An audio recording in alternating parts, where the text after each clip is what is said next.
నమస్తే, welcome to TV9 exclusive. నేను దీప్తి వాజ్పేయి. 2,76,00,000 ఎకరాలు ఇది తెలంగాణ భూభాగం. మరి ఇందులో ప్రభుత్వ భూమి ఎంతో ప్రభుత్వానికి తెలుసా? ఖచ్చితంగా తెలియదు. అటవీ రెవెన్యూ శాఖల మధ్య ఒక వివాదం ఉంది. చిన్న గొడవ కాదు, 5 లక్షల ఎకరాలకు సంబంధించిన గొడవది. అంటే అటవీ శాఖ కింద ఎంత భూమి ఉంది, రెవెన్యూ శాఖ కింద ఎన్ని ఎకరాలు ఉన్నాయో తెలియదన్నట్టేగా. ఆశ్చర్యం ఏంటంటే, ఒక 10 ఏళ్ల క్రితం భూమి అమ్మేసిన వ్యక్తికి సడన్గా అతని పేరు మీదకి ఆ భూమే వచ్చి చేరింది. ఇది మ్యాజిక్ కాదు, ఒక యథార్థం. తన పేరు మీదే ఉంది అనుకుని గుండెలపై చేతులు వేసుకుని హాయిగా నిద్రపోతున్న ఇంకొక వ్యక్తికి సడన్గా మీ పేరు మీద అసలు భూమే లేదు అనే వార్త తెలిసింది. పోనీ ఎవరైనా కబ్జా చేశారా అంటే అది కూడా కాదు. కానీ అతని పేరు మీద ఆ భూమి లేదు, అంతే. ఈ సమస్యలేవి చిన్నవి కావు. గుర్తుండే ఉంటుంది, 2019లో తహసీల్దార్ విజయారెడ్డిపై పెట్రోల్ పోసి సజీవ దహనం చేసిన కేసు. కారణం భూ సమస్య.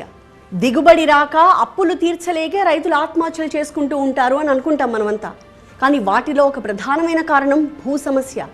ప్రజలు కొత్త ప్రభుత్వాన్ని ఎన్నుకోవడానికి ఎన్నో కారణాలు ఉండొచ్చు, కానీ వాటిలో ఒక కారణం భూ సమస్యే. దశాబ్దాలుగా కొనసాగుతున్న ఈ భూ సమస్యని ఎవ్వరూ తీర్చలేకపోతున్నారు. వైఎస్ఆర్ కాలంలో భూభారతి పేరుతో సర్వేకి ప్రయత్నించారు. ఆ తర్వాత కేసీఆర్ హయాంలో ధరణి తీసుకొచ్చారు. రేవంత్ రెడ్డి సర్కార్ ఇప్పుడు భూభారతి తీసుకొచ్చింది. మరి ఇప్పటికైనా భూ సమస్యలు తీరుతాయా?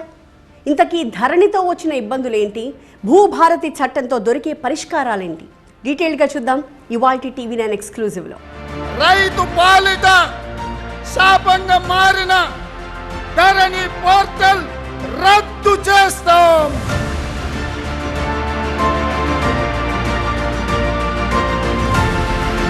ధరణి పోర్టల్ కాదిక, భూభారతి.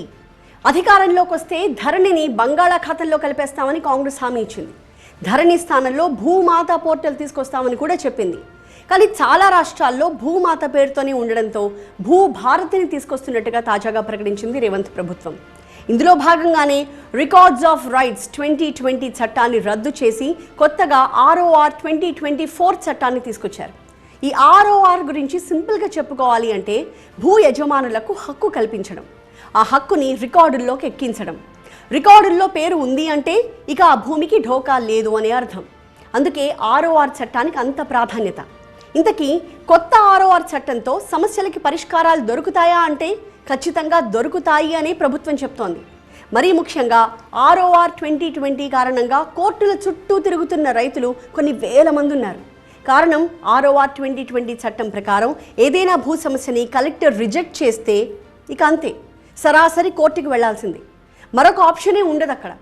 ఉదాహరణకి ధరణి పోర్టల్ ద్వారా రిజిస్ట్రేషన్ జరిగితే వెంటనే మ్యూటేషన్ కూడా జరిగిపోతుంది. ఇంతవరకు బాగానే ఉన్నా పొరపాటున ఏదైనా తప్పు జరిగితే మాత్రం దానికి పరిష్కారం చూపే వ్యవస్థే లేదు. ఇదొక్కటనే కాదు, చాలా సమస్యలకు పరిష్కారం చూపే వ్యవస్థలే లేవు. ఇది వరకు తహసీల్దార్ దగ్గర భూ సమస్య తేల్చుకునేవారు. అక్కడ కాకపోతే RDO దగ్గర, అక్కడ పరిష్కారం దొరక్కపోతే కలెక్టర్ దగ్గరికి వెళ్ళేవారు. కానీ ROR 2020 ప్రకారం డైరెక్ట్గా కలెక్టర్ దగ్గరికే వెళ్ళాలి. అక్కడ పరిష్కారం దొరకకపోతే మాత్రం కోర్టుకే వెళ్లాల్సి ఉంటుంది. ఇలా దాదాపు 3 లక్షల కేసులు కోర్టుల్లో పెండింగ్లో ఉన్నాయి. ఒకసారి కోర్టుకి వెళ్ళామంటే దాదాపుగా వారాలు, నెలల పాటు కోర్టుల చుట్టూ తిరగాల్సిందే. ఒక్కోసారి ఆర్డర్ కోసం ఏళ్ల పాటు ఎదురు చూడాల్సిన పరిస్థితి కూడా వస్తుంది. దీనికి తోడు కోర్టు ఫీజులు, లాయర్లకు ఫీజులు చెల్లించాలి. సాధారణ రైతుకి ఇదంతా తలకు మించిన భారమేగా. యూజర్ ఫ్రెండ్లీ గవర్నెన్స్ ఉండాల్సిన చోట ఇంత జంఝాటం ఉండకూడదు. అందుకే కొత్తగా ROR 2024 చట్టాన్ని తీసుకొచ్చామని చెప్తోంది రేవంత్ ప్రభుత్వం. MRO గారు రిజిస్ట్రేషన్ చేస్తే ముటేషన్ చేసే రైటు నెక్స్ట్ ప్లేస్ అయిన RDO గారికి ఇవ్వటం జరిగింది అధ్యక్ష. ఈ చేసిన ముటేషన్ మీద ఏమైనా అభ్యంతరాలుంటే ఆ అభ్యంతరాలని నెక్స్ట్ అప్పీల్ అథారిటీ కలెక్టర్ గారు మరియు ల్యాండ్ ట్రిబ్యునల్ కూడా ఏర్పాటు చేయడం జరుగుతుంది. ఈ కలెక్టర్ గారు ల్యాండ్ ట్రిబ్యునల్లో కూడా అప్పీల్ చేసుకునే అవకాశాన్ని ఈ బిల్లులో పొందుపరచడం జరిగింది అధ్యక్ష. భూముల రిజిస్ట్రేషన్లలో కానీ మ్యూటేషన్ విషయంలో కానీ ఏదైనా వివాదం వస్తే అప్పీల్ చేసుకోవచ్చు.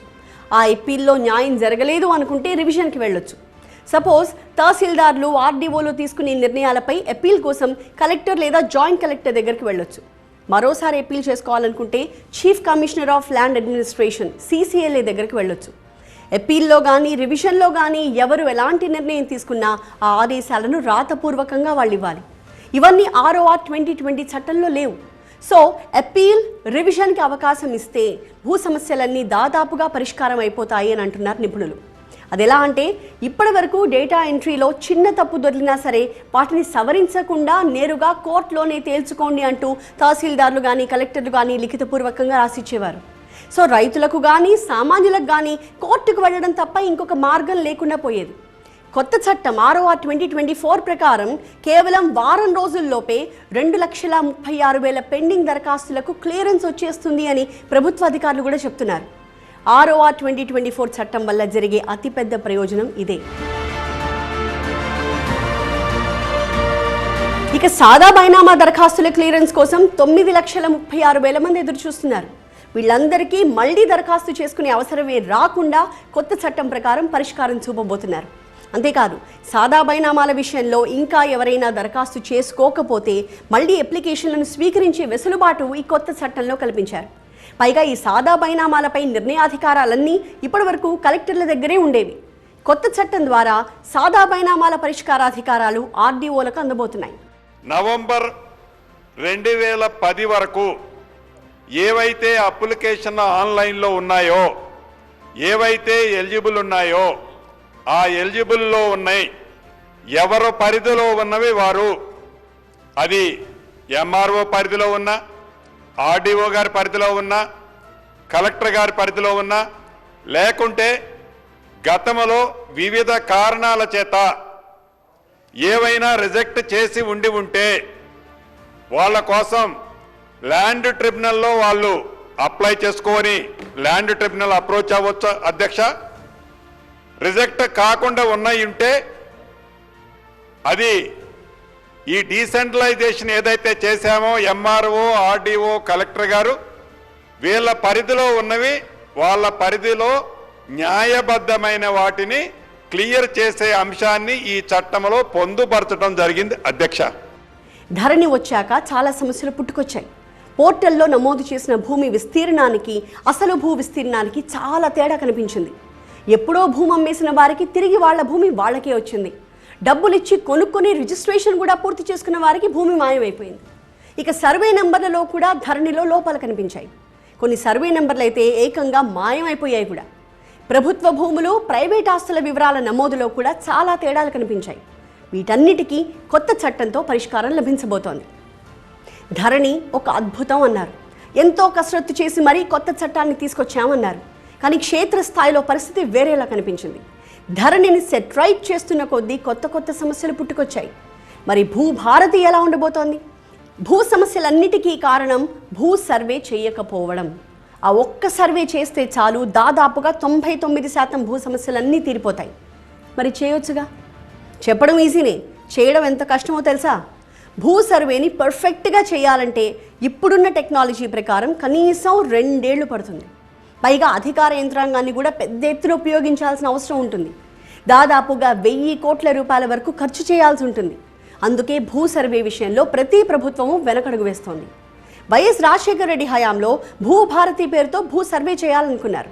2018లో చంద్రబాబు ప్రభుత్వం భూ సేవ పేరుతో సర్వే చేయించాలి అనుకున్నారు.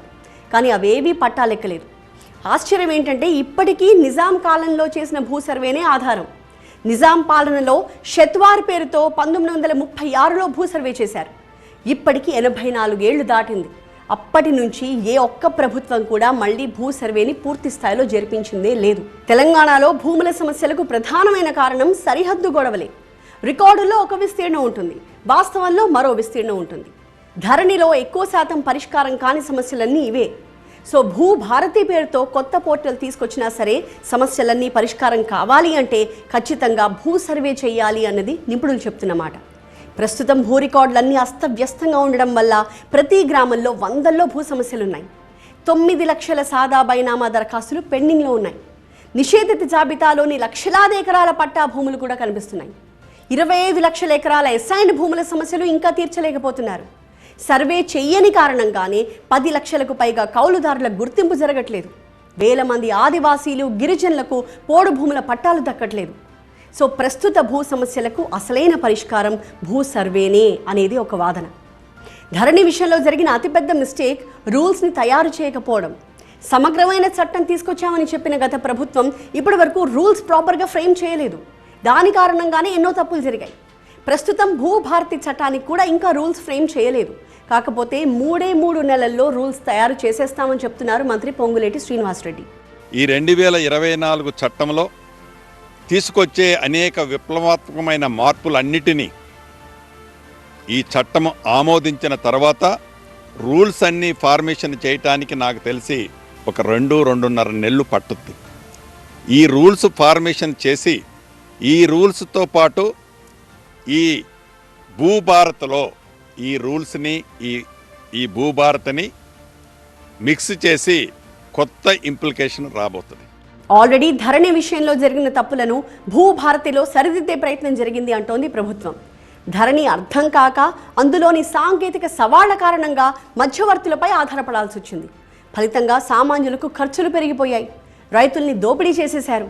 ధరణి అనేది డిజిటల్ ప్లాట్ఫామ్ అయినా సరే రిజిస్ట్రేషన్, టైటిల్ డీడ్స్, యాజమాన్య బదిలీల విషయంలో అధికారులకు అడ్డంకులు వచ్చేవి. ముఖ్యంగా ధరణిలో 33 ఆప్షన్స్ ఉండేవి. కానీ ఎన్ని ఆప్షన్స్ ఉన్నా చాలా సమస్యలకు పరిష్కారం మాత్రం దొరకలేదు. భూభారతి చట్టంలో 33 ఆప్షన్స్కి బదులు 6 ఆప్షన్స్ మాత్రమే తీసుకొచ్చారు. ఇక మాన్యువల్గా పహాణీలో 32 కాలమ్స్ ఉండేవి. ధరణిలో ఆ 32 కాలమ్స్ని ఒకే కాలమ్గా చేశారు. ఇప్పుడు దాన్నే 11 కాలమ్స్గా చేస్తున్నారు. ధరణి వచ్చాక ప్రైవసీ పేరుతో కొన్ని వివరాలని బయటపెట్టే అవకాశం లేకుండా జరిగింది. కానీ భూభారతిలో ఆ అవకాశమే లేదు. ఎవరైనా ఎక్కడి నుంచైనా భూముల వివరాలు పూర్తిగా తెలుసుకోవచ్చు. ఏదైతే ఈ భూమాత ద్వారా ఎవరికైతే ఆస్తులున్నాయో గతంలో లాగా సీక్రెట్ లాకర్లో దీంట్లో ఏముండవు. ఈ రికార్డ్ అన్నది ఓపెన్ డొమైను, పబ్లిక్ డొమైను. ఈ పబ్లిక్ డొమైన్లో ఏదైతే ఏ వ్యక్తి ఏ స్థలం నుంచైనా తనకు సంబంధించిన సర్వే నెంబరు క్లిక్ చేస్తే ఏ వ్యక్తి అయినా తన గ్రామంలో తన సర్వే నెంబర్ని కానీ పక్క వాళ్ళు కానీ ఎవరి పేరు మీద ఎంత ఆస్తుందో చూసే విధంగా ఈ వ్యవస్థని సవరించాం. ఇక భూభారతిలో ప్రధానమైనది భూధార్. ప్రతి ఒక్కరికి ఆధార్ ఎలా ఉందో అలాగే భూధార్ నెంబర్ కూడా ఇవ్వబోతున్నారు. ప్రతి ఒక్క కమతానికి ఒక భూధార్ నెంబర్ని కేటాయిస్తారు. ఆ నెంబర్తో వ్యక్తుల భూములు, వాటి విస్తీర్ణం, క్రయ విక్రయాలు అన్ని రికార్డులోకి వస్తాయని చెప్తున్నారు. భూభారతి ROR 2024 చట్టంతో కలిగే ప్రయోజనాలు ఏంటి అని అడిగితే భూమి ఉన్న ప్రతి రైతుకి కొత్త చట్టంతో పాస్ పుస్తకాలు వస్తాయి. రిజిస్ట్రేషన్ చేసుకున్న తర్వాత వెంటనే మ్యుటేషన్ అవ్వడంతో పాటు పాస్ పుస్తకం కూడా జారీ చేస్తారు. సరిహద్దు వివాదాలు, డబుల్ రిజిస్ట్రేషన్లకు అవకాశం లేకుండా పాస్బుక్లో మ్యాప్ కూడా ఉంటుంది. అంటే మ్యుటేషన్కి మ్యాప్ని తప్పనిసరి చేశారు. భూ సమస్యల పరిష్కారానికి జిల్లా స్థాయిలోనే 2 అంచెల అప్పీల్ వ్యవస్థ ఉంటుంది. ప్రత్యేకంగా ట్రిబ్యునల్స్ కూడా ఏర్పాటు చేస్తారు. పేద రైతులకు ఉచితంగా న్యాయ సహాయం కూడా అందించబోతున్నారు. కొత్త రెవెన్యూ చట్టంతో గ్రామానికి ఒక రెవెన్యూ అధికారితో రెవెన్యూ సేవలన్నీ అందుబాటులోకి రాబోతున్నాయి. ఇకపై డిజిటల్ ల్యాండ్ రికార్డులను సరిదిద్దడానికి ఇందులో అవకాశం ఉంది. ఇదొక్కటి లేకే లక్షల దరఖాస్తులు పెండింగ్లో ఉన్నాయి. భూ రికార్డుల ప్రక్షాళన పేరుతో పార్ట్ B కింద 18 లక్షల ఎకరాలను చేర్చారు. దీనివల్ల వేల మంది రైతులు ఇబ్బందులు పడుతున్నారు. ఈ కేసులపై నిర్ణయం తీసుకోవడానికి కొత్త చట్టంతో వీలు కల్పించారు. భవిష్యత్తులో భూముల రీసర్వే జరిగితే కొత్త ROR సిద్ధం చేయడానికి వీలుగా నిబంధన చేర్చారు. భూ విక్రయం, బహుమతి, తనఖా, మార్పిడి, వారసత్వం, సివిల్ లేదా revenue court order, Lok Adalat award, assignment patta, ORC, 38E, 13B, sale సర్టిఫికేట్తో పాటుగా ఇతర చట్టబద్ధమైన పద్ధతుల ద్వారా హక్కులను పొందిన యజమానుల హక్కులను కొత్త చట్టంలో నమోదు చేస్తారు. ROR 2020 చట్టంలో వీటికి అవకాశం లేకపోవడంతో ఈ మార్పు తీసుకొచ్చారు. ఉదాహరణకి 13B, 38E, ORC, లావుని పట్టా వంటి మార్గాల్లో భూమి వచ్చినప్పుడు పాస్ పుస్తకాలు పొందే అవకాశం పాత చట్టంలో లేదు. ఇప్పుడు వీళ్ళందరికీ కూడా పాస్ పుస్తకాలు ఇచ్చే అవకాశం కొత్త చట్టం కల్పిస్తోంది. వీటిని RDO లేదా సబ్ కలెక్టర్ విచారించి మ్యుటేషన్ చేస్తారు. ఇక భూమి అమ్మకం, బహుమతి, తనఖా, మార్పిడి సమయంలో తహసీల్దార్ ఆటో మ్యుటేషన్ చేస్తారు. వీటిలో మోసం జరిగినప్పుడు మ్యుటేషన్ని నిలిపివేసే అధికారాలు తహసీల్దార్కు ఉంటాయి. ఇక వారసత్వం విషయంలో విచారణ జరిపి నిర్దేశించిన సమయంలో మాత్రమే తహసీల్దార్ మ్యుటేషన్ చేస్తారు. ఎందుకంటే ధరణిలో ఎలాంటి విచారణ లేకుండానే మ్యూటేషన్ చేసేవారు. దీని కారణంగా కుటుంబాల్లో భూ వివాదాలు వచ్చాయి. అందుకే ఈ మార్పు చేశారు. ఇక రిజిస్టర్డ్ డాక్యుమెంట్లు మినహా ఇతర కేసుల్లో మ్యూటేషన్ చేసే ముందు తప్పనిసరిగా విచారణ జరుగుతుంది. ఆబాదీ భూములు అంటే గ్రామ కంఠాలను మున్ముందు RORలో నమోదు చేస్తారు. ఈ ఆబాదీ వ్యవసాయేతర భూములను స్థానిక సంస్థలు మ్యూటేషన్ చేస్తాయి. భవిష్యత్తులో పట్టాదారు పాస్ పుస్తకం, టైటిల్ డీడ్కి అదనంగా భూధార్ కార్డు కూడా జారీ చేస్తారు. 2014 జూన్ 2వ తేదీ లోపు అంటే తెలంగాణ ఏర్పాటు ముందు వరకు పెండింగ్లో ఉన్న సాదా బైనామా దరఖాస్తుల్ని రెగ్యులరైజ్ చేసేందుకు కొత్త చట్టంలో అవకాశం ఏర్పడింది. ఇకపై భూ రికార్డుల సవరణ కోసం సివిల్ కోర్టులను ఆశ్రయించాల్సిన అవసరం ఉండదు. యాజమాన్య వివాదాలు, పంపకాల కేసుల విషయంలో మాత్రమే సివిల్ కోర్టులను ఆశ్రయించాల్సిన అవసరం ఏర్పడుతుంది. ROR ఆధారంగా పహాణీలో నమోదు చేయాల్సి ఉంటుంది. అంటే ROR 2020 చట్టంలో ఉన్నట్టుగా గ్రామ రికార్డులను RORకి లింక్ చేసే అవకాశం లేదు. మొత్తానికి ఈ కొత్త చట్టం తీసుకురావడానికి పెద్ద కసరత్తే జరిపింది ప్రభుత్వం. మేధావులు, ప్రజాప్రతినిధులు, ఉద్యోగులు, ప్రజల నుంచి అభిప్రాయాలను తీసుకుంది. బీఆర్ఎస్ నుంచి మాజీ మంత్రి హరీష్ రావు, మాజీ ఎంపీ వినోద్ అభిప్రాయాలను కూడా తీసుకుని కొత్త చట్టాన్ని రూపొందించారు. కానీ ఈ కొత్త చట్టం సక్సెస్ అవుతుందా లేదా అనేది మరో 3 నెలల తర్వాత, చట్టం అమల్లోకి వచ్చిన తర్వాత రైతులు ఇచ్చే ఫీడ్బ్యాక్ ఆధారంగానే ఉంటుంది. So let's wait and see. ఇది ఇవాల్టి TV9 ఎక్స్క్లూజివ్. మరొక అంశంతో మళ్ళీ కలుద్దాం. చూస్తూనే ఉండండి TV9.